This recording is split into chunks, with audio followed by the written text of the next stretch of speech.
Hello, everyone. This is QED Math, and today I'll be detailing the first 8 problems of the Carnegie Mellon University math competition, and this is the algebra round.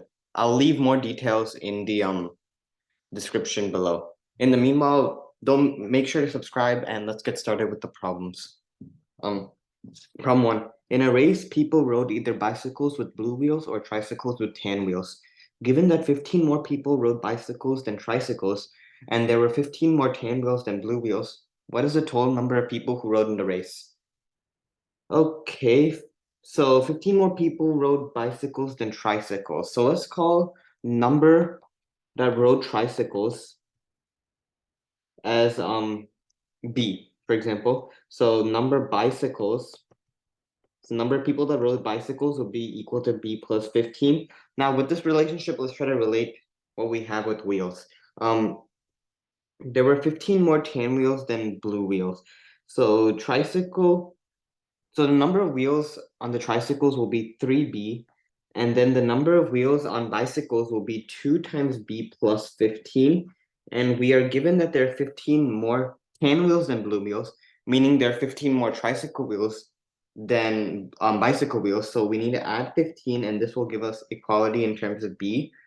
So we can bring 2B to both sides. We get subtract 2B from both sides. We get B is equal to 2 times 15 plus 15. That's 3 times 15, which is 45. So what is the total number of people that rode in the race? That's just equal to B plus 15, 2B plus 15. And then 2B plus 15 is 105. Next problem. Suppose that some real number x satisfies this equality condition. And then we want to find the value of log 2x plus log x2. The first thing I want to notice is that log x2 is 1 over log 2x. So maybe we can exploit some of that symmetry in our equality above. Let's do that over here. So let's log 2x. Now I see a log 8x. I know that's log 2 cubed of x to the power of 1. We can bring that 1/3 to the front. Log 2x, that's just using the fact that log a n b n is equal to n over m log ab. We can do a similar thing for log 64x. That is 2 to the power of 6. So this is just 1/6 log 2x. Okay, it looks like I used some of that space. So for now, I'll just keep it as log x2 for the right-hand side. So I'll just write this as log x2. Log x16, that's log x2 to the power of 4. Let me bring that 4 down. Log x2, and then 128 is 2 to the power of 7. Let me bring that 7 down. Plus log x2, 7 log x2. Let me combine like terms. 1/3 plus 1/6 is 3/6, which is a half. If you add that to 1, you get 3/2. So on the left-hand side, we get 3/2 log 2x. And then on the right-hand side, we get 7 plus 4 plus 1 is 12 log x2. So multiplying both sides by 2/3, you can get log 2x is equal to 8 log x2. So with this in mind, let me solve for log 2x, for example. If we let log 2x equal t, then we get t is equal to 8 over t, from which t squared is equal to 8. So instead of solving for t and doing whatever, let me first look at this condition. Log 2x plus log x2. Let me write that as t. And then we know by logarithm reciprocals, we know that log x2 will just be 1 over t. This is our desired quantity. This is t squared plus 1 over t. This is equal to 8 plus 1, 9. And then t, since this is a positive number by the statement, I guess that's one way of looking at it. We know that t was equal to root 8. So this is, let's just rationalize 9 root 8 over 8. 8 is 2, root 8 is 2 root 2, so that's 18 root 2 over 8. That's equal to 9 root 2 over 4. And then we have everything in lowest form, b is square free, and then a and c are relatively prime. So we can just multiply these, and we get 72 as the answer. Okay, problem number 3 This is an interesting one, and it requires some trick. I'll teach you it. So let L be a real number satisfying this, and we want to find this. Okay, let's expand what we're given. We're given L squared plus 2L plus 1 over L squared plus 1, which is equal to 1 plus 2L over L squared plus 1. I just found an L squared plus 1 here, and I decided to just make that 1. And then this is equal to 13 over 37. And what we want to find is we want to find 1 plus L cubed over 1 plus L cubed. That kind of sounds the same when you say it, but 1 with parentheses. So we can do L cubed plus 3L squared plus 3L plus 1 over L cubed plus 1. This is 1. I'll just use the exact same tactic. And then combining these, we can factor out a 3L. We get L plus 1 over L cubed plus 1. I'm going to factor it out as a difference of cubes. L squared minus L plus 1.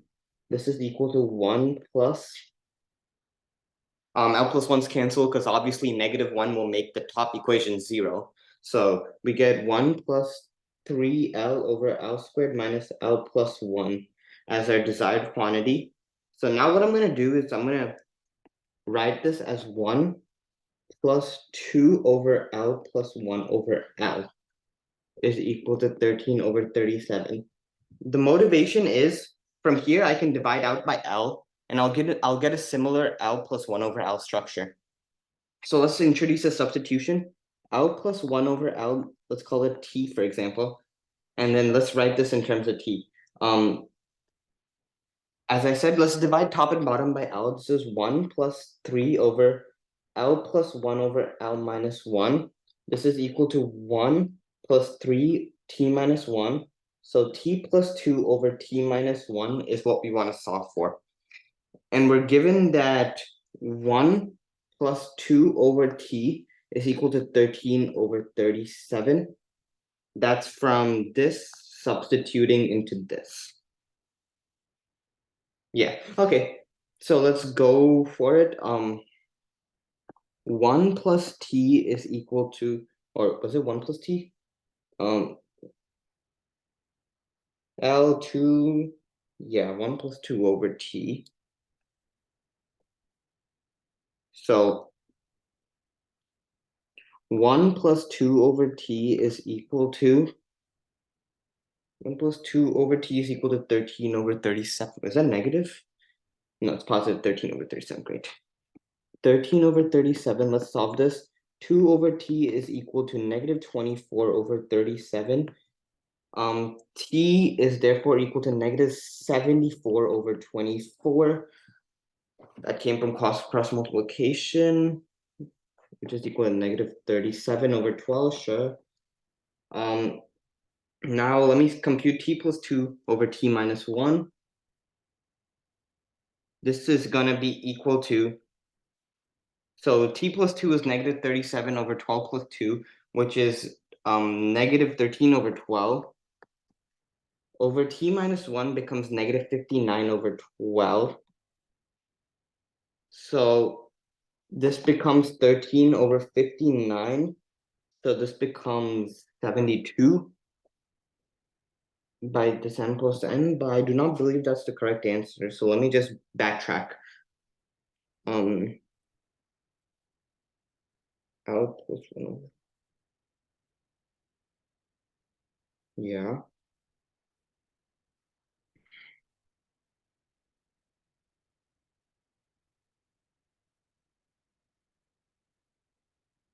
T plus 2 over T minus 1, okay.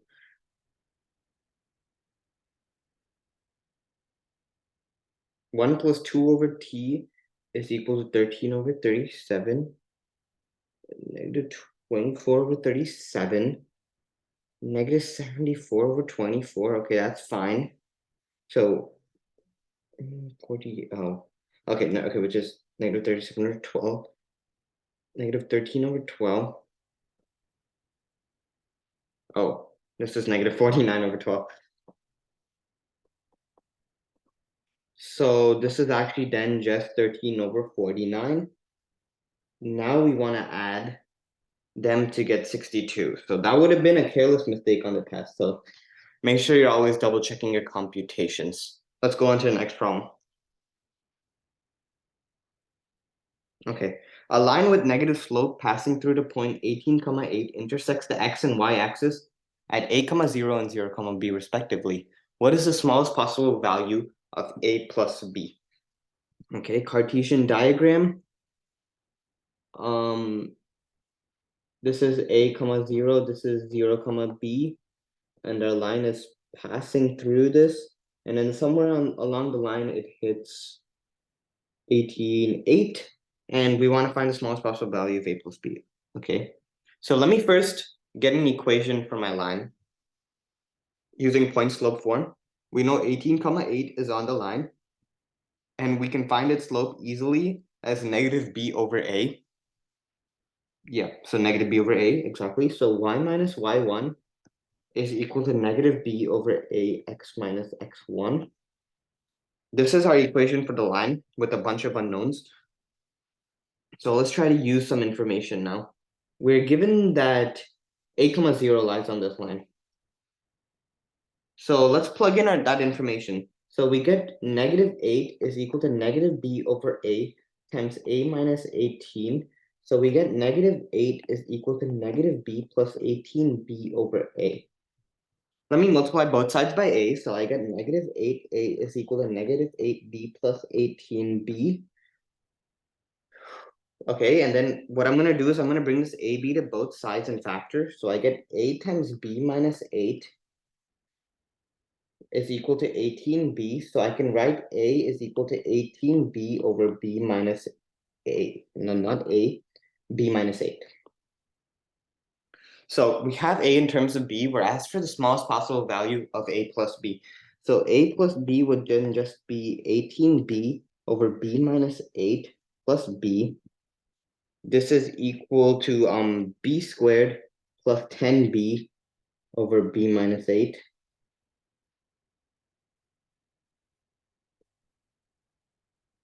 Great, okay, and we're asked to find the minimum of this. So what I'll do is I'll employ a little bit of calculus.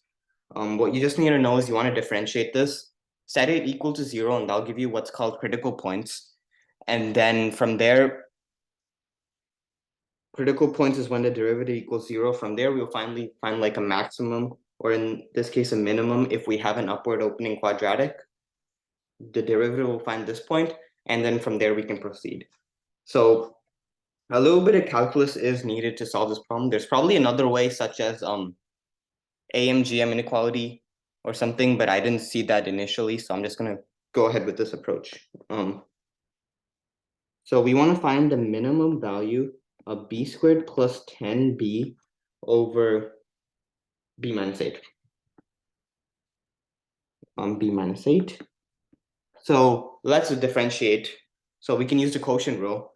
So this would just be 2b plus 10 times b minus 8 minus b squared plus 10b over b minus 8 squared. We want to set this equal to 0. So b is not going to be, b minus 8 squared is always positive, and then b minus 8 is not, or b is not going to be equal to 8. That causes denominator equals 0, because b were to equal 8, then this line wouldn't even make any sense. So we can safely multiply 2b plus 10 times b minus 8 minus b squared plus 10b is equal to 0. This is a quadratic. That's nice. Let's simplify. Let me collect the b squared terms. So 2b times b is 2b squared minus b squared is b squared. Let me collect the b terms.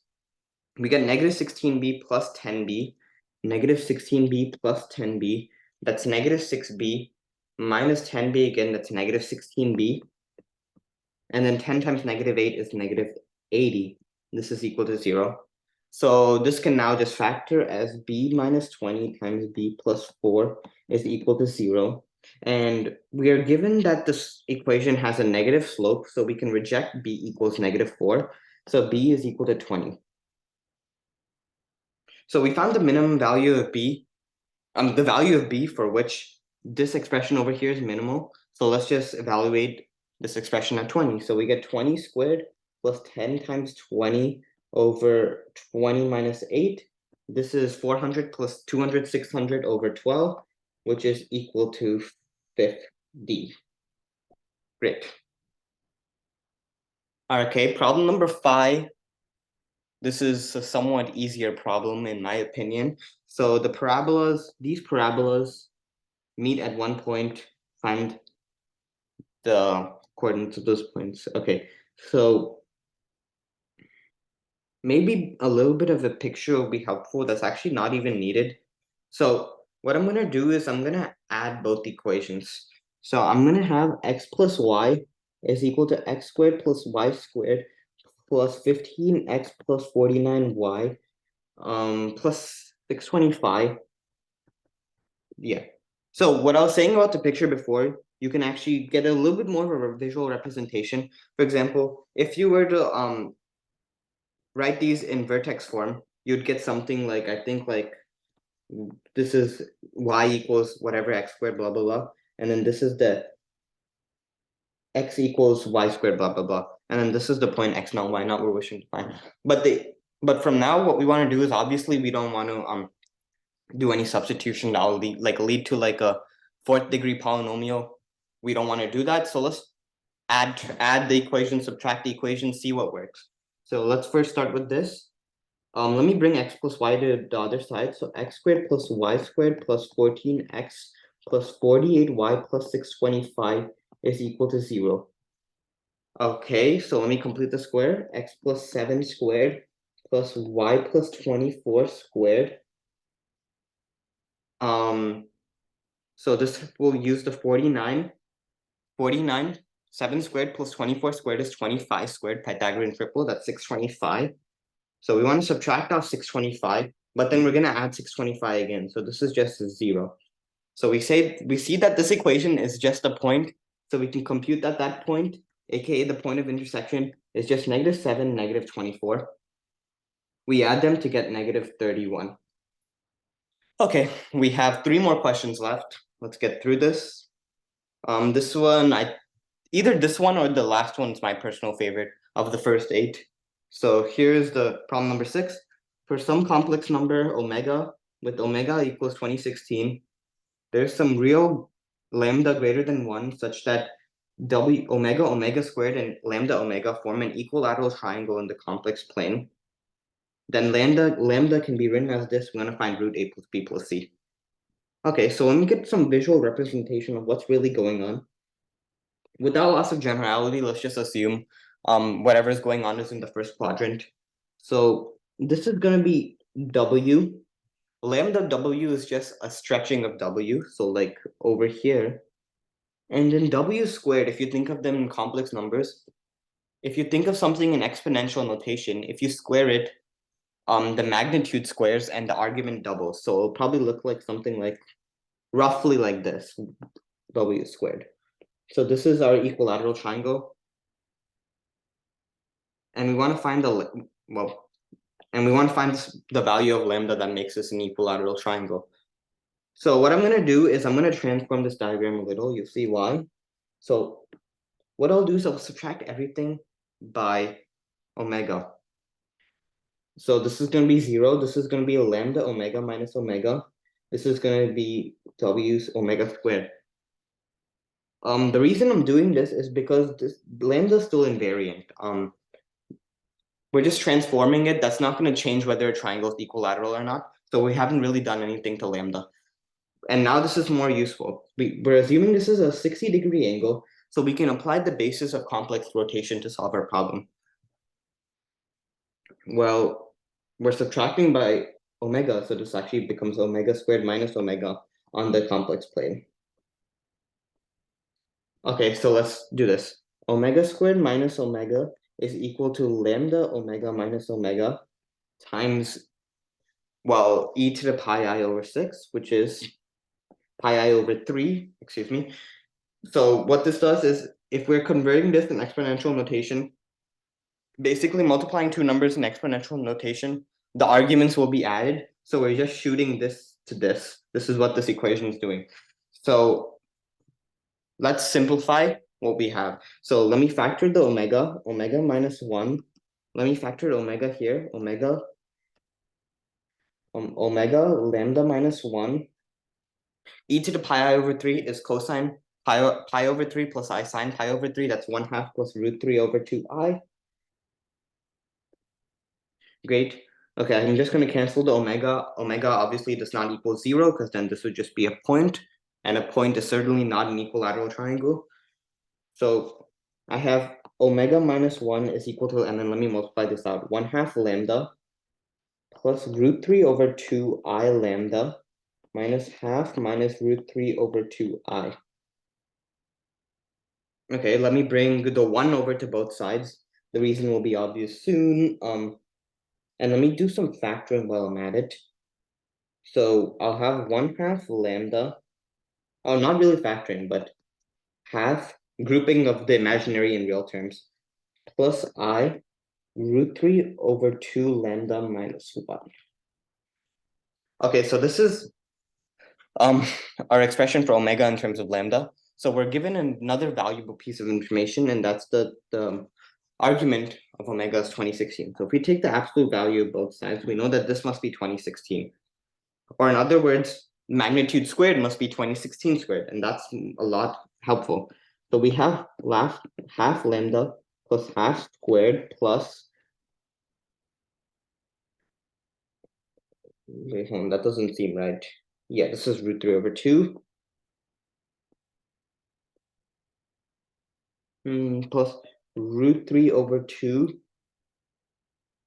lambda minus root 3 over 2 squared is equal to 2016 squared. Okay, hopefully this becomes very convenient. So I'm going to start by saying this is 1/4 lambda squared plus 1/2 lambda plus 1/4 plus 3/4 lambda squared minus 3/4, that's minus 3/2 lambda plus 3/4 is equal to 2016 squared. Let me combine terms. This becomes lambda squared. This becomes negative lambda. This becomes plus 1. Let me bring the 2016 squared over 2. So plus 1 minus 2016 squared is equal to 0. Okay. So now let's just solve for lambda using the quadratic formula, and hopefully we get something that looks like this. Lambda is equal to 1 plus or minus the square root of 1 plus 4 times 2016 squared minus 4 over 2. This is equal to 1 plus or minus the square root of 4 times 2016 squared minus 3 over 2. I really wish I don't have to evaluate that, so let's go back to the problem. It's just asking for the square root of a plus b plus c. So that'd be the square root, and it's asking the positive one, so we can reject the negative. So square root of a plus b, a plus b plus c. Okay, a plus b is 4 times 2016 squared minus 3 plus c, and then c is 2. Boom, boom, boom. This is square root of 4 times 2016 squared, and would you look at that? This is 2 squared of 4 is 2 squared of 2016 squared is 2016. So the answer is 4032. Oops. All right, let's go on to the next problem. Okay, suppose A, B, C, and D are positive real numbers that satisfy the system if the following system of equations. Compute the smallest possible value of a squared plus b squared plus c squared plus d squared. Okay, let me label these. So a plus b, c plus d, there are a lot of symmetric equations going on. So let me try multiplying all the equations out. First equation gives us AC plus AD plus BC plus BD is equal to 143. Second one gives us AB plus AD plus BC plus CD is equal to 150. Third one gives us AB plus AC plus BD plus DC is equal to 169. Now look what happens. If I add all these equations, I get 2 times AB plus AC Wow. Okay. AC plus AD plus BC plus BD plus CD. So the ABs, the ACs, the ADs, the BCs, the BDs, the CDs. The reason this is so helpful is because we know that A plus B plus C plus D squared minus 2 times AB, AC, AD, BC, BD, CD is equal to A squared plus B squared plus C squared plus D squared. Okay, so it turns out this part of the equation is fixed. So it suffices to basically minimize A plus B plus C plus D. If we can do that, then we've minimized this guy over here. So let's see how we can minimize this guy. So let's look at the third equation here. We can apply the AMGM inequality because we're given that A, B, and C, D are positive real numbers. And this is actually a very important tip in these competition math problems. Basically, if they say positive, think about the AMGM inequality because it will probably come to be useful. So applying this to the third one, we get A plus D plus B plus C is greater than or equal to 2 times the square root of A plus D times B plus C. Okay. Okay, so I skipped a little bit of steps. So what the AMGM inequality states is that the arithmetic mean is always going to be greater than or equal to the geometric mean. So we have if we treat A plus D as a single number and B plus C as a single number, we have A plus D plus B plus C over 2 that the arithmetic mean is greater than or equal to the square root, that's a geometric mean with 2 terms, of A plus D times B plus C. And I just multiply the 2 to the other side to get whatever I have here. This is nice. So we have A plus B plus C plus D is greater than or equal to 2 times the square root of A plus D times B plus C is 13. This is equal to 26. So you may ask why I applied AMGM on this third equation and not the other two. That's because the third equation is the least restrictive. If we apply AMGM on all the three, we get different roots. This is 2 root 143 as a lower bound. This is 2 root 150. This is 2 root 169. So since 2 root 169 is the least restrictive, we can guarantee real numbers A, B, and C, A, B, C, and D that satisfy this. So great. We have A plus B plus C plus D is at least 26. So let's plug into what we know. So it suffices to minimize A plus B plus C plus D. So we choose A plus B plus C plus D equal 26.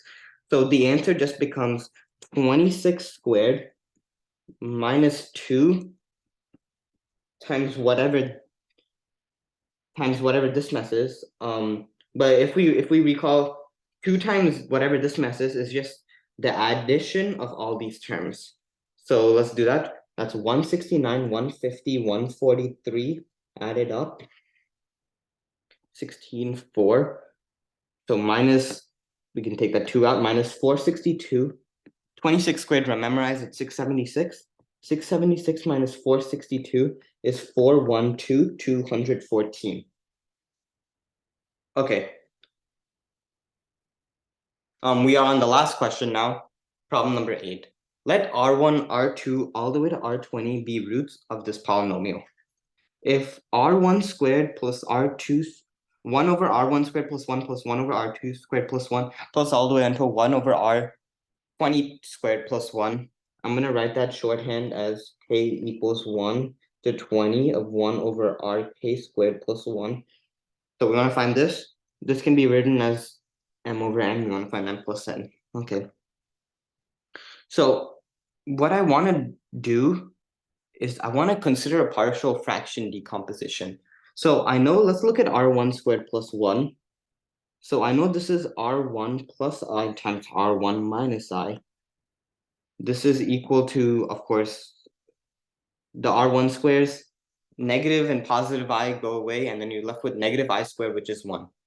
So let's try to write this with some wishful thinking as a partial fraction decomposition. Let's try 1 over R1 plus I plus 1 over R1 minus I.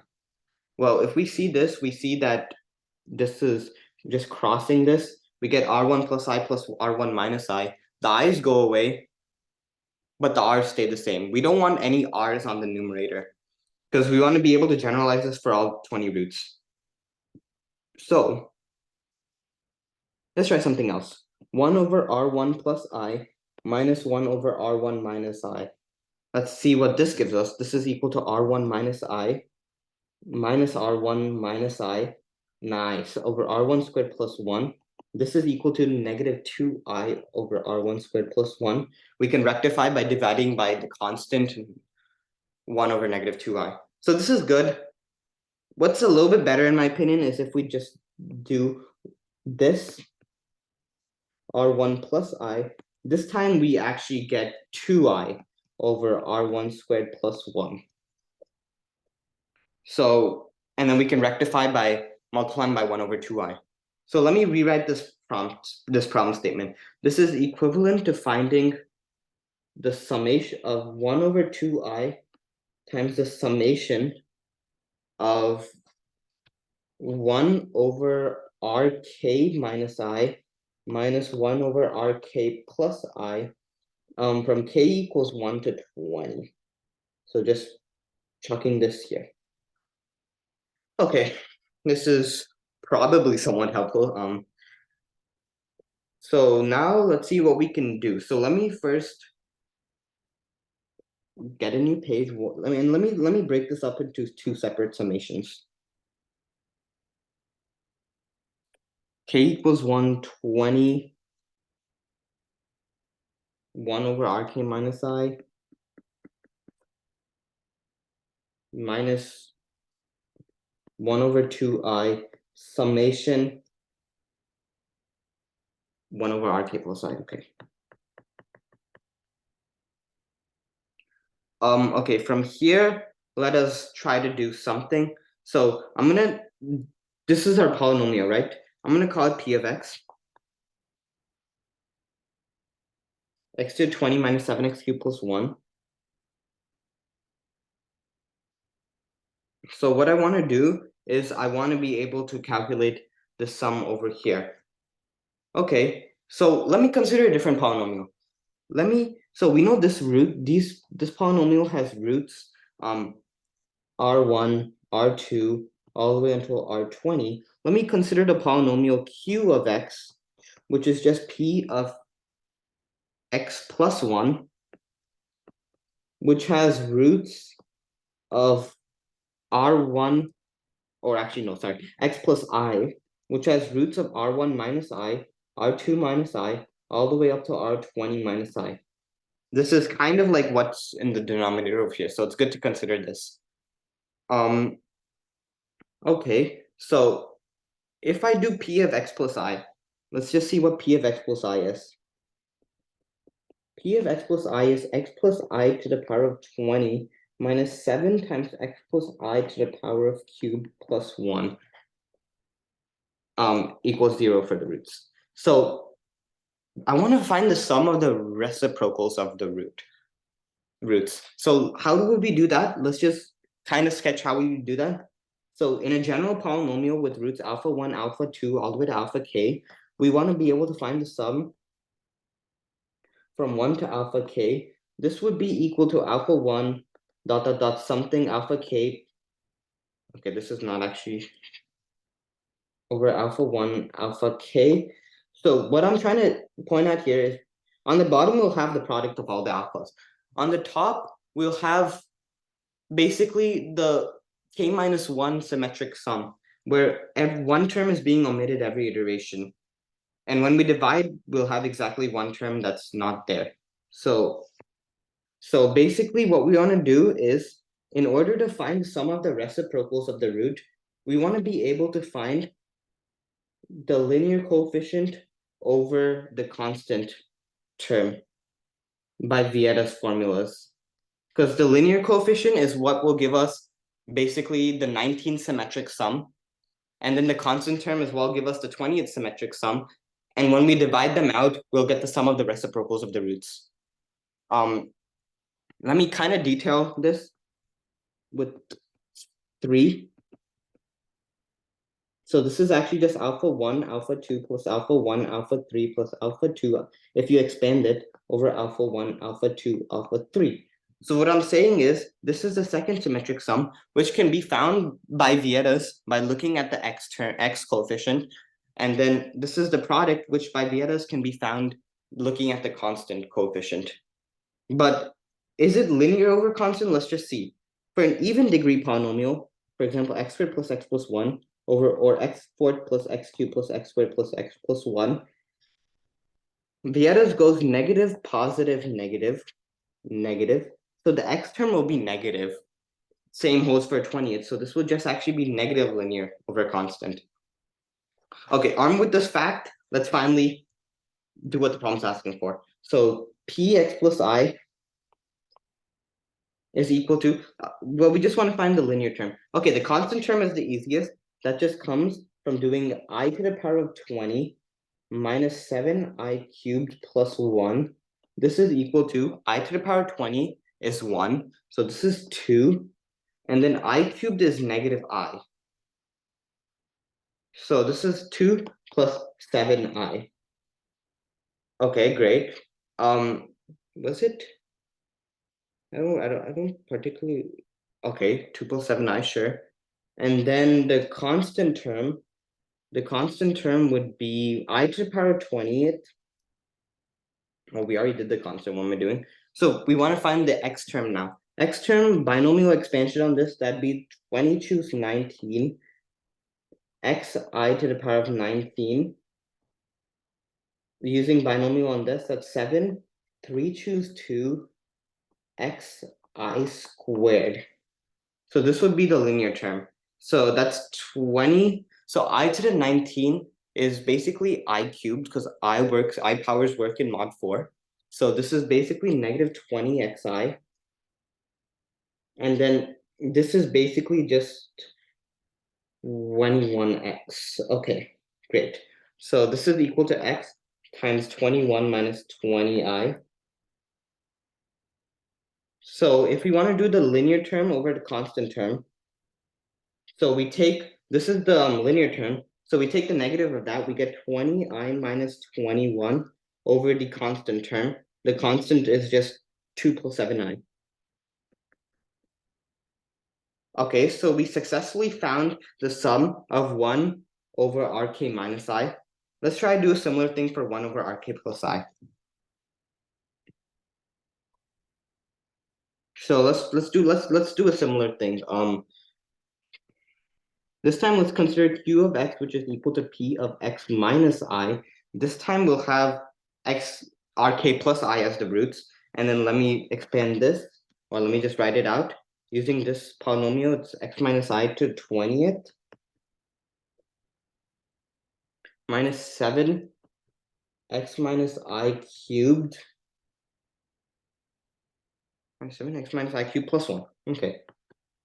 And again, we're going to do negative linear over constant. So what would this give us? So what's the linear term? 20 choose 19. That's x times negative I to the 19. And then doing this over here, negative 7, 3 choose 2. X times negative I squared. That's going to be the linear term. This is negative I to the power of 19. That's negative 1 times I to the power of 19. That's I. So this is 20xi. And then this becomes negative 1. So this becomes 21x. Okay. So the term is 20i plus 21. So let me just do negative 20i minus 21 over the constant term. Constant term is easier. That's just negative I to the power 20 minus 7 times negative I cubed plus 1. This is equal to 1. This is equal to negative 1 times I cubed is negative I. So this is actually just negative 7i plus 1. So 2 minus 7i. Okay, so we've tackled this. Let's finally loop it back in. So we have 1 over 2i. We can factor out the 1 over 2i. Summation k equals 1 to 20 of 1 over rk minus I. We discussed that. Is it this one? Yeah, it is this one. That's 20i minus 21. Let me write that as negative 21 plus 20i over 2 plus 7i. And then we have minus whatever's here, minus, let me rewrite some of this, minus this term over here, which is 1 over rk plus I. That's minus of negative 20i minus 21 over 2 minus 7i.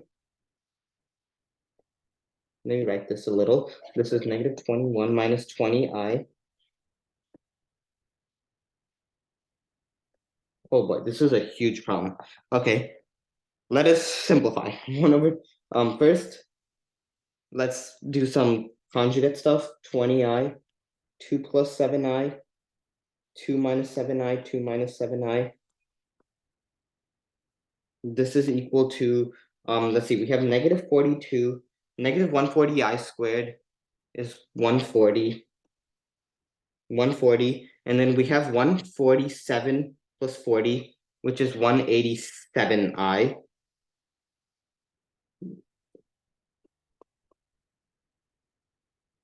Over 53.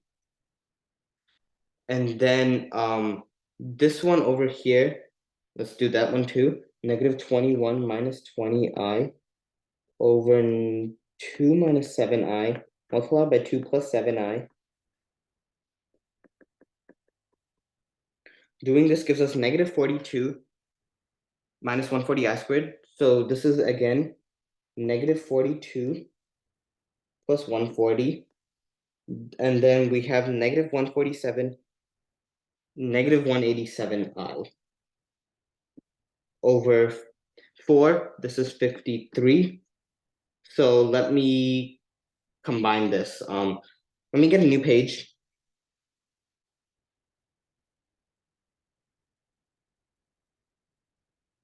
This is 1 over 2i times, let me combine this.